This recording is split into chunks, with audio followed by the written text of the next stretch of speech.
Saludos a todos los seguidores, seguidoras del programa Conversando del diario El Regional de Piura. Estamos nuevamente juntos para comentar información importante de lo que acontece en nuestro país. Palabras dichas seguramente en algún foro por Javier Arévalo Vela me lleva a realizar el presente informe y el análisis de algunos acontecimientos de lo que se viene presentando en el Perú. Él ha manifestado lo siguiente: estamos en guerra y si los enemigos nos disparan, tendrán que ser abatidos. Estamos en guerra.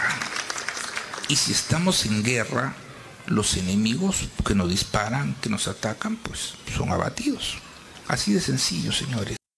Sobre el particular manifestaremos lo siguiente: no estamos en guerra. No estamos en guerra. Utilizar el concepto mismo ya es demasiado exagerado. La delincuencia nos viene ganando.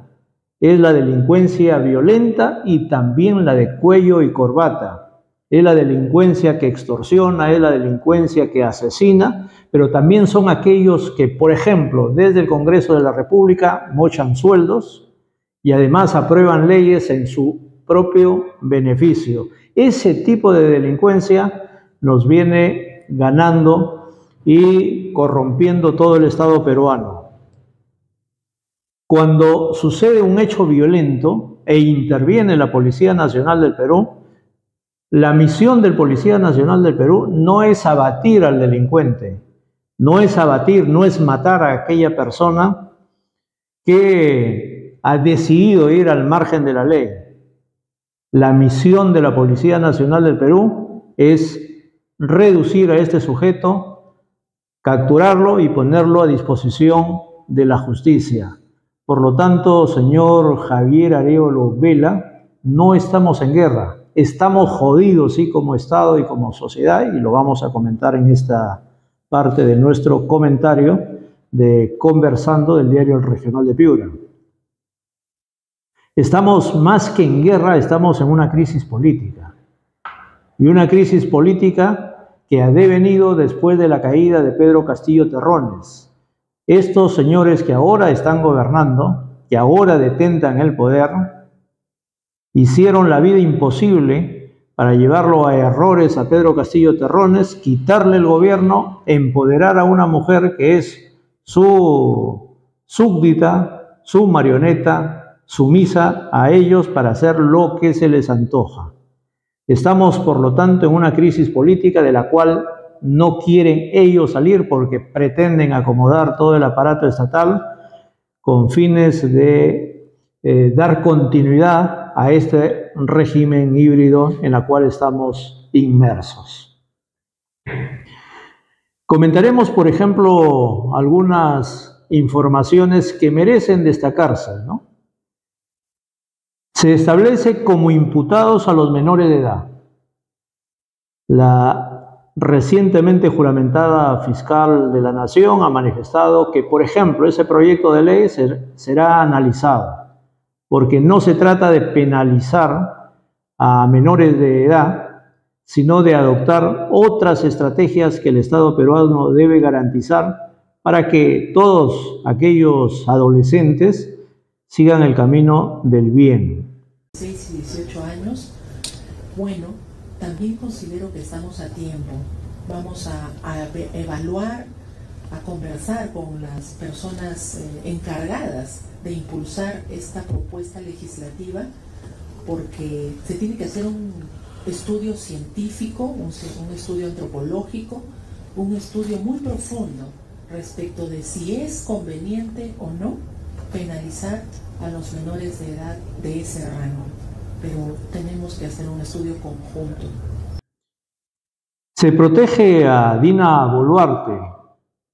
Ella comete un sinnúmero de hierros, existen muchas cosas que no dice, que no esclarece, que esconde y que las mantiene en el misterio.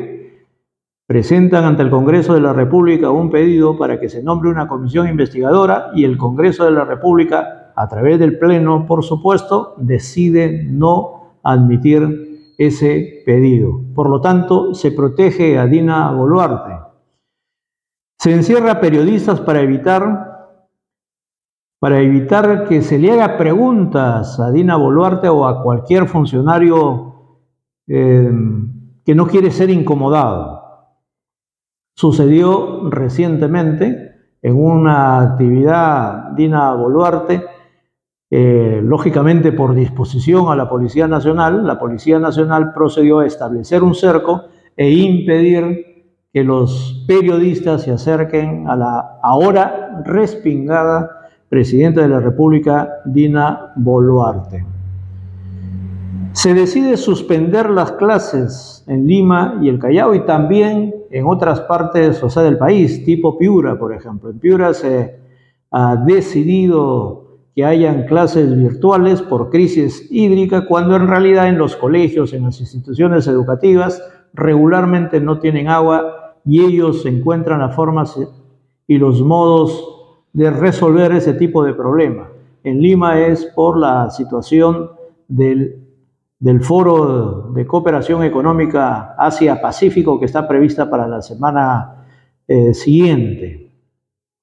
Pero se decide suspender clases presenciales y esto ha generado toda una incomodidad y la protesta de muchos directores, docentes también de estas instituciones educativas, porque no es la primera vez que se organiza el foro APEC en nuestro país. Antes ya ha sucedido y no hubo necesidad en absoluto de suspender clases o de suspender incluso actividades laborales o reconvertirlas a trabajo virtual por un foro de esta naturaleza. Antes ya se hizo en nuestro país y, como digo, no hubo necesidad. Luego, el régimen no escucha. El gremio de transportistas, y vamos a comentar también en esta oportunidad, ha decidido protestar contra las extorsiones, contra el sicariato, por la derogatoria de una ley que promueve el crimen organizado en lugar de erradicarlo. Esta ley es la 32-108. Sin embargo, al régimen no le interesa escuchar, atender las demandas sociales y siguen adelante con la vigencia de la indicada norma. El Congreso comete atropellos y se aprueba norma para sancionar a jueces y fiscales que liberen a delincuentes en flagrancia, dice la norma. En términos sencillos, le quieren echar al Ministerio Público todas las culpas de lo que podría suceder, cuando en verdad lo que sucede es una mala estructuración de la normativa, que el Ministerio Público, tanto como el Poder Judicial, en algún momento se ven obligados a liberar a las personas que son detenidas en flagrancia. O sea, la acción que pueda realizar la Policía Nacional del Perú tiene que ser sometida lógicamente a la legislación nacional, a la Constitución y a las leyes. Y una noticia que se ha conocido la presente semana es la ratificación de la condena de 22 años y 5 meses al excongresista de la República, Michel Urtecho, y también a su esposa, Claudia González Valdivia, quien fue igualmente condenada. Mejor dicho, se le ratificó la sentencia en su contra. ¿Pero por qué razón? ¿Por qué motivo? Por mochasueldos. Michel Urtecho era una persona o es una persona con discapacidad.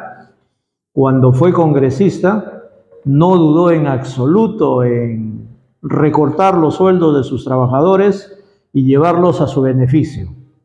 El Poder Judicial ha resuelto mantenerlo en cárcel y le ha establecido, le ha confirmado una condena de 22 años y 5 meses. ¿Por qué mencionamos? Es interesante. Porque varios parlamentarios, varios congresistas del actual, Parlamento, han cometido este mismo delito. Es el consecuente, si se cumple la normativa, es el consecuente de estos congresistas mochasueldos que, no contentos con recibir un sueldo oneroso, tratan de sustraerle a otros trabajadores parte de su remuneración. Varios parlamentarios, de igual manera, vienen preparando una moción de vacancia contra Dina Ercilia Boluarte Segarra. Tienen dificultades para completar la cantidad de firmas que se requieren para que la moción sea viable. Sin embargo, las organizaciones políticas siguientes, Fuerza Popular, Alianza para el Progreso, Acción Popular y otras, dicen que se generaría una crisis política. Cuando se intentó por toda la manera de vacar a Pedro Castillo Terrones, no se iba a generar una crisis política. Ahí sí, respetar el voto popular no implicaba generar una crisis política. Es la situación que estamos viviendo ahora, donde, por ejemplo, las actuales autoridades no pueden salir a ningún lugar de manera libre porque son abucheados, son gritados por la sociedad civil con frases, por ejemplo, Dina asesina, que se repite cada cierto tiempo. ¿Y por qué Dina es asesina, según la sociedad civil? Porque es la culpable de haberse matado a través de las Fuerzas Armadas y Fuerzas Policiales a 49 personas que protestaban, e incluso varias de ellas no protestaban, tras la caída de Pedro Castillo Terrones. Recientemente también los trabajadores de Corpac decidieron paralizar sus actividades. Ellos reclamaban el cumplimiento de un laudo laboral que le contemplaba, que le resolvía su problemática laboral. Seguramente han venido reclamando varias veces, no les hacían en absoluto caso, han decidido paralizar sus labores y de inmediato el gobierno ha procedido a atenderlos. Y ha procedido a atenderlos, ¿por qué? Porque estamos próximos al tan promocionado Foro de Cooperación Económica Asia-Pacífico, que tanto les motiva, que tanto les entusiasma, porque dicen que es la solución para el país y las inversiones fluirán con mucha más facilidad que en las situaciones anteriores, ¿no? Otra información que la comentamos, detienen a Agustín Lozano Saavedra. Agustín Lozano, presidente de la Federación Peruana de Fútbol, dirigía con total discrecionalidad esta instancia, se habría coludido con varios trabajadores para adoptar decisiones totalmente ilegales. No es la primera vez que la Federación Peruana de Fútbol cae en estas situaciones. Antes lo fue con Manuel Burga, después con Edwin Oviedo y ahora con Agustín Lozano. Esta situación nos lleva a mantener en la actualidad lo que realmente sucede con el fútbol peruano.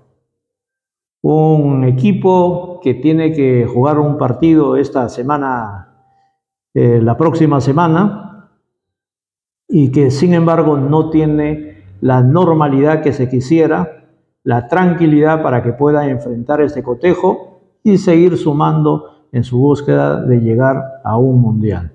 Esperemos a ver qué es lo que sucede. Se ha designado a un piurano, Arturo Ríos, en reemplazo de Agustín Lozano, y por lo menos tenemos confianza que, más allá de las particularidades de lo que viene sucediendo con la Federación Peruana de Fútbol, de lo que viene sucediendo en el país, puedan demostrar que son mucho más que estos problemas, ¿no?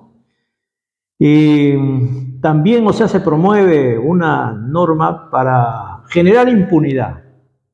La presidenta habla sobre el particular, el presidente del Consejo de Ministros dice lo mismo, en el Congreso reiteran lo mismo. Los policías que generen muertes o lesiones en sus intervenciones que realizan no van a ser sujetos al fuero civil, sino al fuero militar y policial. Esto ya se ha presentado en anteriores oportunidades. En el gobierno de Alberto Fujimori se actuaba de esa manera. Sin embargo, debido a los atropellos, debido a crímenes cometidos en ese régimen, al final la Corte Interamericana de Derechos Humanos estableció cómo y de qué forma deberían procesarse este tipo de delitos. Y Piura, la calurosa Piura, tiene 3 cuencas: la cuenca del Chira o Catamayo-Chira, la cuenca de Piura y la cuenca del Huancabamba. Tiene 4 reservorios: el reservorio de Puechos, el reservorio de San Lorenzo, el reservorio Sullana y también los ejidos que puede considerarse como tal. Pero pese a ello, sucedió una escasez tremenda. Ahora se ha autorizado que se siga utilizando el stock. El Servicio Nacional de Meteorología e Hidrología dice que no existen lluvias en la cuenca, por lo tanto, si comienza a fluir lo poco de agua que existe en estos momentos en el vaso regulador, es posible que se pierda mucha más agua de lo que ya se ha perdido, en detrimento del consumo humano. Parte de esta agua se utiliza para el procesamiento, para la potabilización del agua con fines de consumo humano y también para la agricultura. Hemos realizado un análisis sobre el particular que se puede verificar en la web del Regional de Piura, donde planteamos algunos temas que deberían ser analizados por los especialistas y sobre esa base adoptar políticas regionales para conservar el agua. El agua, se está demostrando, es un bien bastante escaso y con el cambio climático la situación se pondrá peor. Pero además, Piura tiene una particularidad: puede pasar de la sequía a las lluvias intensas. Frente a ello debe tenerse una alternativa. En el devenir diario existen algunas noticias que merecen tenerse en cuenta. El caso del periodista Pedro Salinas. Él ha sido un investigador que ha dado a conocer bastante información del sodalicio. Parte de lo que le ha sucedido al sodalicio es consecuencia de las investigaciones, pero evidentemente existen fuerzas que no se detienen. Él, como consultor, como profesional que es, prestó servicios en algún momento ante el Ministerio Público y resulta que el fiscal a cargo de las investigaciones que ha sido objeto ha decidido que debería ir 7 años a prisión. El caso ha sido considerado como violatorio al ejercicio del periodismo y además una exageración, pero tal y conforme, lo dicen profesionales enterados de este tipo de circunstancias, es parte de lo que tiene que enfrentar un periodista cuando se enfrenta a la difusión de la verdad. Y lo mismo sucede con Gustavo Gorriti. Gustavo Gorriti es, si estamos acostumbrados a llamar héroes a cualquiera, Gustavo Gorriti es un héroe de la democracia, porque se enfrentó en los momentos más críticos, más difíciles, a lo que hacía Alberto Fujimori en su gobierno. Fue detenido y pudo de repente ser desaparecido. Sin embargo, ello no aconteció. Es un personaje incómodo por los informes, por el contenido que difunde constantemente. Y uno de los contenidos llevó a que los famosos cuellos blancos sean develados, sean conocidos. El promotor, el líder de todo ello, se ha identificado. Él consiguió algunos audios que le dieron bastante consistencia a sus informes. Sin embargo, un juez, que es de la Corte Superior de Justicia de Piura, ahora está de Supremo, el juez Carlos Checkley ha decidido que el periodista Gustavo Gorriti sea citado como testigo en uno de los casos para que explique lo siguiente: cómo, cuándo, dónde y quién o quiénes le entregaron los audios donde se da a conocer todas las artimañas y los delitos cometidos por varios jueces en el Callao y en otras partes de la red que conformaron. César Inostroza fue el que solicitó. César Inostroza está en Bélgica fugado, se da el lujo de aparecer por el internet en las diferentes audiencias, y además Checkley se da también el facilismo de declarar procedente uno de sus pedidos. Esto va en contra del ejercicio periodístico, incluso en contra de la Constitución Política del Perú, porque ningún periodista se encuentra obligado a revelar su fuente. Ese es derecho constitucional. Ahora, se dice por allí que, por ejemplo, Gustavo Gorriti no es periodista. Es periodista, se encarga de difundir información y por lo tanto puede ser considerado como periodista.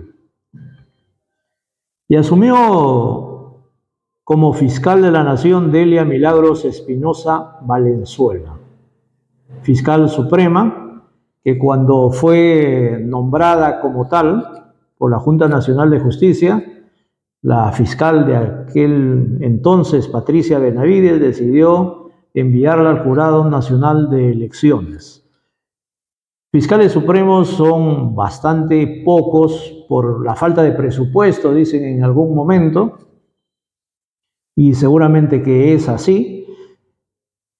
Fue asignada al Jurado Nacional de Elecciones y en los momentos más críticos regresó, porque siempre lo había solicitado además, regresó, y luego ha sido elegida como fiscal de la Nación de manera, o sea, para un periodo regular. Juan Carlos Villena estuvo encargado de la Fiscalía de la Nación y ha cumplido, hay que manifestarlo, un regular, o sea, trabajo.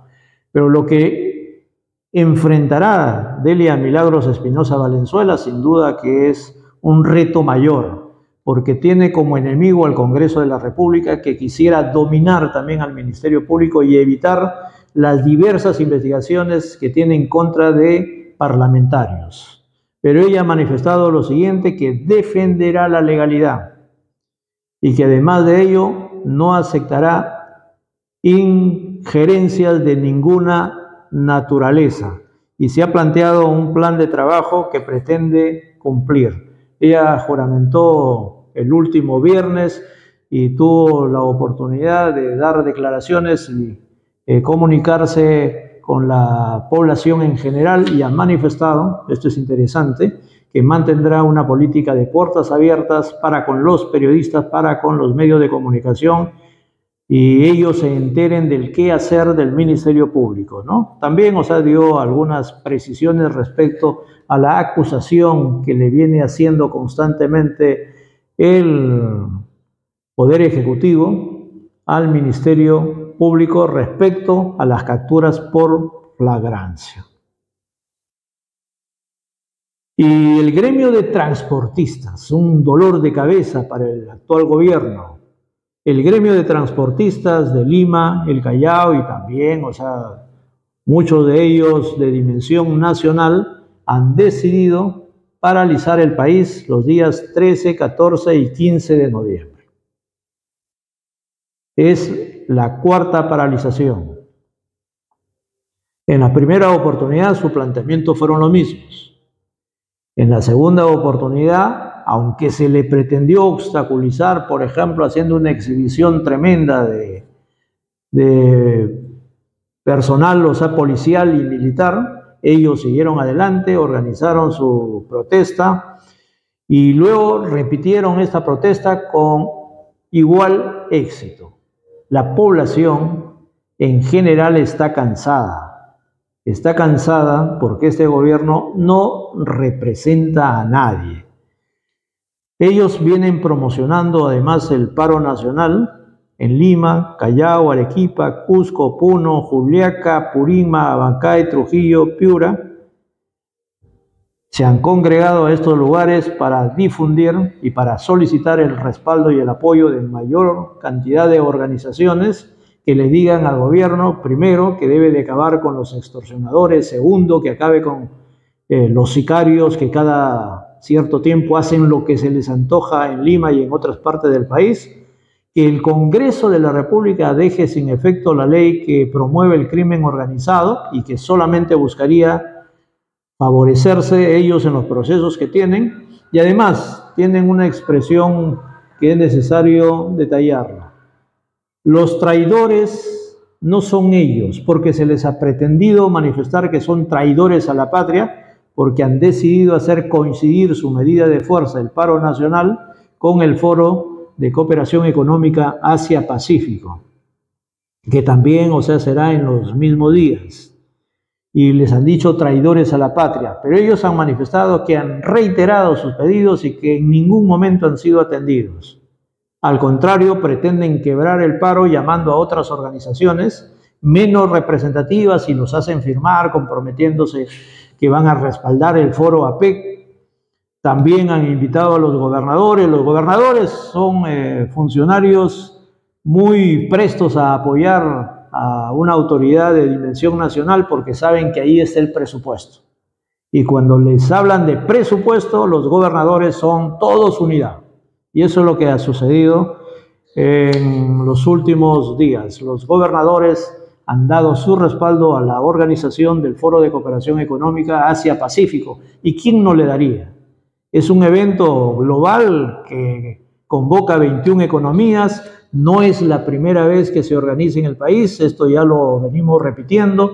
En el 2008 se organizó, en el 2016 se repitió y ahora es por tercera vez que se organiza este certamen que tendrá la presencia incluso del presidente de Estados Unidos y del presidente de China. Existe un entusiasmo realmente exagerado por el Foro de Cooperación Económica Asia-Pacífico, demasiado exagerado. Pero los transportistas dicen una frase: nosotros protestamos en contra del Congreso de la República, en contra de los parlamentarios, porque DINA no gobierna. Y es la frase más exacta. DINA no gobierna. ¿Y quién gobierna? Fuerza Popular, los fujimoristas, Alianza para el Progreso, César Acuña, Perú Libre, Vladimir Cerrón, y por eso no se le encuentra hasta el momento, Renovación y otros grupúsculos que se han formado y que apoyan a los que hemos mencionado. El país debe normalizarse, debe superar esta crisis. Pero ¿cómo superar esta crisis? Es la pregunta que muchos se hacen. Es la pregunta que cada cierto tiempo los peruanos, peruanas se repiten. El país se normaliza respetando la democracia, respetando el voto popular. Y lo que ha sucedido en esta oportunidad no es respetar el voto popular. La población, la ciudadanía votó por Pedro Castillo Terrones y por lo menos se hubiera garantizado que culmine con su mandato y no capturar a una mandataria que por el simple hecho de su vanidad, porque no tiene ningún criterio político, se mantiene en ese lugar y no ha tenido ningún reparo en autorizar el uso de la fuerza para reprimir a la sociedad civil. Lo que pasa que en esta oportunidad no puede reprimir porque sabe perfectde que 21 autoridades de diferentes países van a estar mirando qué es lo que sucede en el país. Y por eso casi la voz de llanto de Adriancén Olaya, la voz de llanto incluso de Dina Boluarte y otros que piden que el Perú se una para que el foro APEC se realice con toda normalidad. Pero como digo, el país se normaliza si se respeta la democracia, cosa que no viene sucediendo. Si se respetan los derechos humanos y la libertad, por ejemplo, de desplazarse y de protestar sin ser reprimido y sin temor a perder la vida, de respetar los derechos humanos, que no se mate a mansalva como ha sucedido. Si el país mantiene equilibrio de poderes, es una garantía que por lo menos la democracia se garantiza y que existen las formas y modos de hacer prevalecer lo que dice la Constitución Política del Perú y lo que dicen las leyes peruanas. Y si se respeta la institucionalidad. Seguramente que existen muchos más elementos, pero hemos querido en esta oportunidad hablar de manera rápida, genérica, de lo que sucede en el país, frente a la frase del presidente del Poder Judicial, Javier Arévalo Vela, quien de una manera impertinente, indebida, inadecuada, precisa que estamos en guerra. Y si los enemigos nos disparan, tendrán que ser abatidos, dice Javier Arévalo Vela. No estamos en guerra, estamos jodidos, políticamente sí, pero no estamos en guerra. El Perú puede ser superior a estas hordas que cada cierto tiempo generan desequilibrio en nuestro país y que actúan al margen de la ley, y ellos tienen que ser reducidos, capturados y que la justicia los procese. Muy bien, amigos, gracias por habernos escuchado. No se olviden de dar un like a este contenido y de suscribirse a nuestro canal para seguir motivando al equipo de periodistas del Diario Regional de Piura a seguir difundiendo este tipo de contenidos. Muchas gracias y hasta pronto.